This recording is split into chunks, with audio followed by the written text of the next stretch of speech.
선생님이 오늘은 수학 공부 방법에 대해서 말해주려고 해요. 수학 공부 방법을 말해주기 전에 그동안 수험생들에게 전하는 이야기 영상들을 보면 항상 마인드에 대한 이야기만 했어요. 그 이유가 선생님이 수포자들 성적 올리는 거는 정말 자신 있는데 앞 영상에서도 봤듯이 인수분해, 연립방정식, 3-5도 모르는 학생들, 간단히 수능 수학 1페이지도 못 보는 학생들, 9등급이죠. 이 학생들 성적을 정말 많이 올려봤단 말이에요. 선생님이 수업을 들어가면 마인드에 대한 이야기를 정말 많이 하죠. 선생님 수업 들어보신 분들은 아실 거예요. 근데 그 학생들이 성적을 오르게 된 계기 중 가장 큰 게 마인드를 바꾸게 되면서 수학 성적이 오르기 시작한 거예요. 선생님이 15년 동안 학생들 수학을 가르치면서 느낀 점은 수학 점수 올리기는 정말 쉬운데 공부하려고 마음먹게 만드는 게 훨씬 더 어렵더라고요. 그래서 선생님이 수포자를 할지라도 영상을 본 학생들이 나도 할 수 있겠구나 하고 이제 본격적으로 공부를 할 마인드를 만들어주기 위해서 지금까지 마인드 영상만 올린 거예요. 혹시 지금 본격적으로 공부할 마인드가 안 난 학생들은 선생님이 가르쳐준 방법으로 공부를 해도 성적이 오르지를 않으니 지금 영상을 끄셔도 됩니다. 마인드가 준비된 학생들은 선생님이 시키는 대로 꼭 한번 해보시길 바라고요.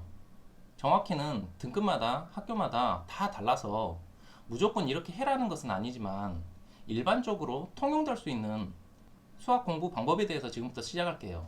수학 공부 방법은 크게 두 가지가 있어요. 수능 수학 공부하는 방법과 내신 수학 공부하는 방법. 고1, 고2가 수학 공부하는 방법이 여기서 또 나눠지는데 고2도 고1과 겹치는 부분이 많이 있으니 잘 들어주시고 고1 수학 공부하는 방법 먼저 말씀드릴게요. 고1 내신 수학은요 무조건 암기입니다. 네? 수학이 암기라고요? 하시는 분들이 계실 거예요. 그 이유가 유튜브나 어디서 공부법에 대해서 들은 게 많은 학생들은 수학은 이해다, 수학은 암기하면 절대 망한다, 이런 말들을 많이 들어봤을 거예요. 맞는 말이에요. 수학을 공부할 때는 말이죠. 그럼 고1 수학은 암기하란 말은 도대체 무슨 말이죠? 할 건데 선생님이 말하는 건 내신 수학 시험을 말하는 거예요. 그래서 아까 수능 수학 공부하는 방법과 내신 수학 공부하는 방법을 나눴잖아요. 내신 수학 점수를 잘 받기 위해서는 무조건 암기하셔서 시험 보러 가셔야 되는 거예요. 그럼 뭐를 암기하느냐? 여러분 학교에서 각각 정해준 부교재가 있을 거예요. 혹시 부교재가 없는 학생들도 있을 거예요. 여기서 고1 내신 수학 공부 방법이 두 가지로 나눠져요. 첫 번째, 부교재가 있는 학교는 지금부터 시험 보기 한 달 전까지 해서 시험 범위까지 부교재를 다 푸시는 거예요. 이때 처음 풀 때는 개념을 이해하고 배운 개념을 문제에 적용시키면서 암기가 아닌 이해 위주로 공부를 하시는 거예요. 보통 중간고사 시험 범위까지 하면 나머지 정리 많으면 2차 함수까지 시험 범위가 나올 거예요. 예를 들어 부교재가 센이다 하면 여러분 중간고사 시험 범위까지 500문제 정도가 된다면 날짜를 세워서 풀어야 할 문제를 n분의 1 하시는 거예요. 근데 시스텝은 한 번에 다 풀고 오답 정리하려면 힘들 테니 비스텝 같은 경우를 좀 많이 풀어놓고 시스텝은 양을 좀 적당히 조절을 하셔야 될 거예요. 보통 학교 중간고사가 5월 초 정도 되니 지금 2월 중순이고 중간고사 한 달 전 3월 말까지 한번 다 푸시는데 가장 중요한 게 채점이에요. 본인이 문제를 푸는 것보다 더 중요한 게 채점인 게 내가 모르는 것을 확인하고 오답을 정리하려고 하는 거고 채점을 정확하게 매놓지 않으면 두 번째 할 때 공부할 양이 많아지니 꼭 채점을 정확히 해놓으시길 바랍니다. 혹시 애매하게 풀었는데 맞은 문제 같은 경우도 꼭 체크해 놓으셔야 되고요. 그렇게 한번 다 푸시면 시험이 한 달 남았을 건데 거기서 2주씩 쪼개서 2주 동안은 저번에 한번 다 풀었을 때 틀린 문제가 있을 거예요. 그 틀린 문제를 또 푸시는 거예요. 맞은 문제들은 다시 풀어도 맞을 거니 안 풀어도 되는데 틀린 문제나 맞았지만 애매해서 체크 쳐놓은 문제 같은 경우는 저번에 오답 정리를 했다고 하더라도 풀었을 때 또 틀리는 경우가 많으니 틀린 문제들을 다시 풀면서 풀이를 지금부터는 외우시는 거예요. 틀린 문제를 풀었는데 또 틀리는 경우는 꼭 또 채점을 매셔서 체크해 놓으셔야 되고요.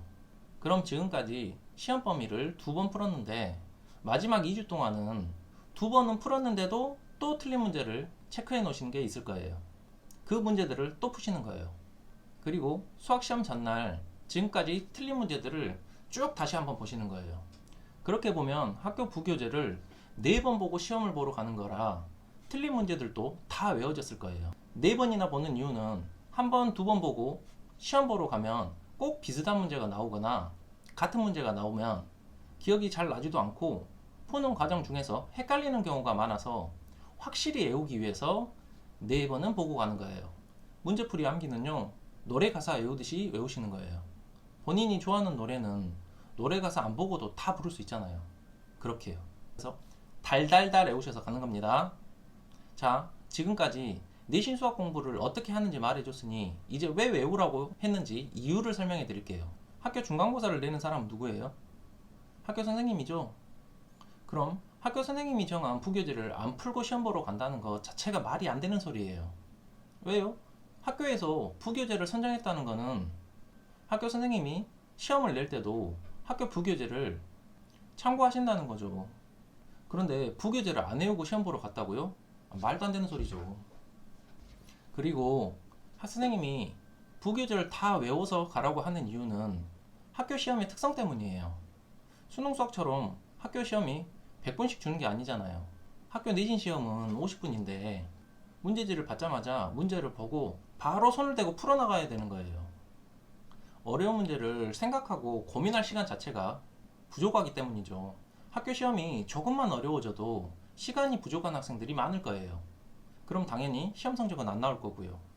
그래서 어려운 문제더라도 부교재에서 비슷하거나 같은 문제가 나오면 고민할 필요 없이 바로 손을 대고 풀 수 있는 준비를 해 놓는 거죠. 비슷한 문제가 나오면 아, 이거 부교재에서 몇 번 문제인데 이거 숫자가 이렇게 바뀌었네? 하고 바로 보일 정도로 말이죠. 그럼 여기서 생각해 볼 게 2가지가 있는데 학교 시험이 부교재에서 나온다면 정말 땡큐죠. 부교재를 4번 풀었다면 웬만한 문제는 다 맞힐 수 있을 거예요. 그런데 만약 학교 부교재에서 안 나온다면 그럴 경우는 수학 실력으로 시험을 보는 경우인데 다른 친구들도 부교재에서 안 나왔으니 상황은 똑같은 거고 부교재를 4번 푼 본인은 웬만한 유형의 문제들은 다 풀고 외웠으니 수학 실력에서 크게 걱정할 필요는 없다는 거죠. 이리저리 유리한 전략이니 시험을 잘 볼 수 있을 거예요.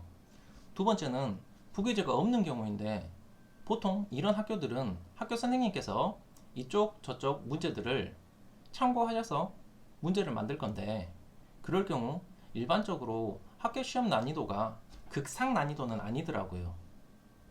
그럼 이 학생들은 평소에 공부하실 때 유형별 문제집, 예를 들어 센, RPM 같은 문제집들을 사서 처음 문제 풀 때는 아까처럼 개념을 이해하고 배운 개념을 문제에 적용시키면서 암기가 아닌 이해 위주 공부를 하시는 거예요. 그리고 시험 한 달 전부터는 풀어놓은 문제들을 유형별로 싹 다 외우시는 방향으로 공부를 하셔야 되는 거예요. 외우란 이유는요, 아까의 경우와 똑같아요. 학교 시험이 시간이 부족하기 때문이죠. 학교 시험에서 어려운 문제가 나왔을 때 그 자리에서 생각하고 고민할 시간 자체가 부족하기 때문에 시험 한 달 전부터는 유형별로 잘 정리하셔서 싹 다 외우시는 겁니다.